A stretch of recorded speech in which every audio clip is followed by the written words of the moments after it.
Hello. Benjamin Glorieux is a very famous cellist, and he would love to play cello while he's walking. In order to do that, he needs a cello strap. So we were asked to design a cello strap, and of course, it's a very beautiful and costly instrument. We don't want the cello to fall on the floor. So it's very important that the materials that we use for the strap are very reliable, but also that the connections we make, that the fasteners we use, and the joining techniques are very reliable and very solid, very strong. So I decided to make my research on that. So I researched different fabrics, the strength of different fabrics, I researched the strength of fasteners, and also the joining techniques. As a hypothesis for my research project, I used a quote of Benjamin Glorieux as inspiration. Actually, one of his shows in 2017 was called Normal Gets You Nowhere. I used that as an inspiration. It would be very normal to use a kind of polyester webbing kind of strap with buckles, squeeze buckles, and with stitching as a joining method. That would be very obvious, very normal. But I think Benjamin Glorieux is not that normal, me neither. So I wanted to look for other types of materials, fasteners, and joining methods that are appropriate, that are strong, that are appropriate for a cello strap. So that was my hypothesis: is there are other combinations possible. So my report has three parts. There is a part desk research, there is a part testing, and then there are the results and the conclusions and what will I take along with me in the next steps of designing the cello strap. Desk research have different parts. So there's one on the strength of materials and fabrics. There's a part on the type of fasteners, just to get an overview of what is existing as fasteners. What are different joining techniques? What are the testing setups and the standards that are being used, and also made some research on the material joining techniques and fasteners used in existing harnesses, not only for music instruments, but also in other industries. I will not elaborate or show in detail all the research that I've done, but I would like to share with you the insights of some of the insights that I have. To be honest, the desk research was for me more orientating, just to have a broader view on straps, on materials, on fasteners. It's not that I had a aha, it's not that I discovered a lot of new things, but I have some insights that I would like to share with you. One of them is that you can investigate separately the fasteners, the joining methods, and the materials, the strength of it, but it's only the combination that determines the strength of your strap. So it's like being in a group, you're only as strong as the weakest link. Another thing is that external testing companies exist, and they are widely used when you are designing a product. They learned me a lot about the test setup. So how should I, well, if I want to test the strength of materials, what is the kind of setup that I can use, or what are the tools that I have to use? So that helped me a lot. But I also wondered, if you're designing a product, how do you know what are the requirements for testing, and how do you know whether you have to meet certain requirements, yes or no? So that's something I was wondering during the research. Then another thing is that for fasteners, I think fasteners are very important for the usability of a product. But for example, the joining method is maybe for the user less important unless he's a very detailed person. But I think the joining method is very, very important during production. So it can really determine your production process and also the costs of your production, or maybe also the flow of how the thing is being produced. The second part is testing. So what did I do? This is my setup. I bought at Decathlon a kind of luggage weighter, a scale to weigh my luggage. It's up to 50 kg.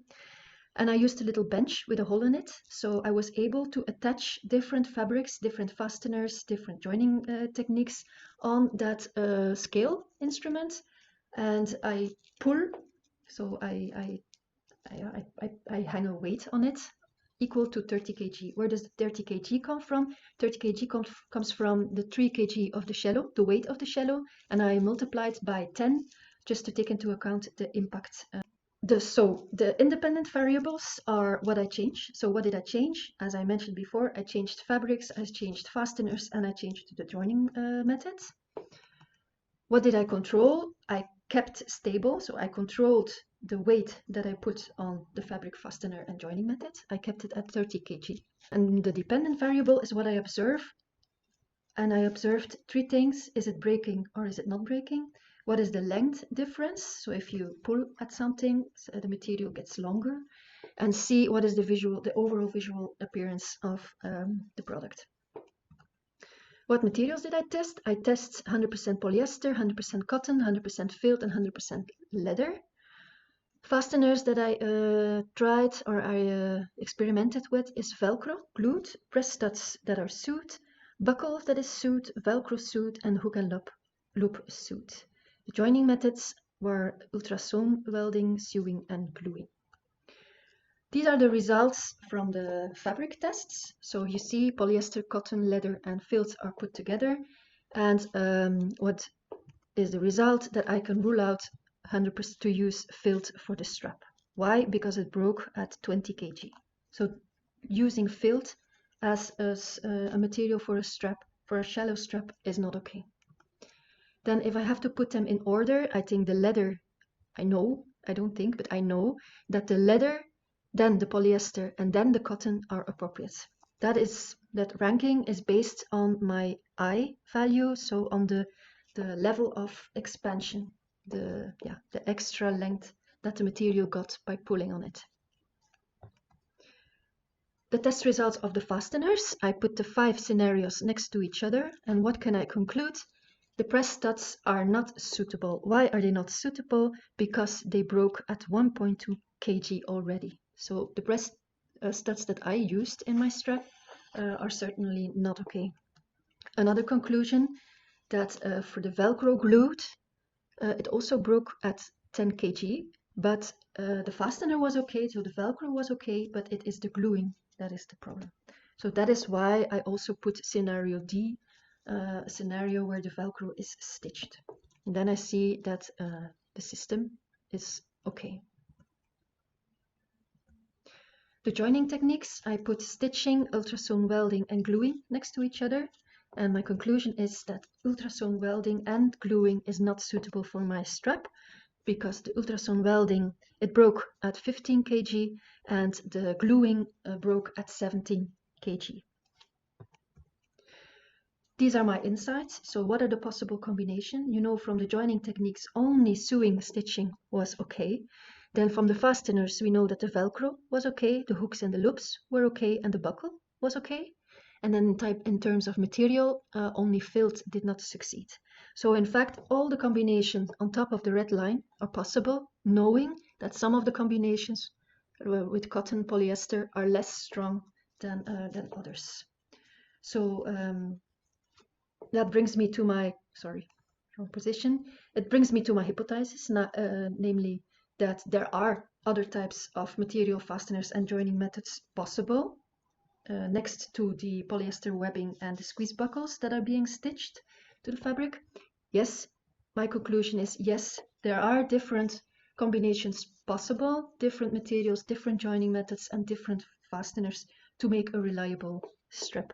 My research gave me the courage and assurance to develop or to design the shallow strap, knowing that the materials that I was using were strong enough to hold the shallow. It allowed me to try things and to leave my shallow and not being scared that it would fall on the ground. So how would I like to proceed? I know materials that I can use. I know what are the combinations that I can use and that are strong enough. So I would like to continue with the leather and with Velcro. Why leather? Leather was the strongest out of my research, out of my testing, and also the Velcro. You have different kind of Velcros, so I can still improve on that and do more tests. But I know that the Velcro that I already have is already enough, is already okay. The shallow that Benjamin Glorieux is playing on is a shallow of 300 years old.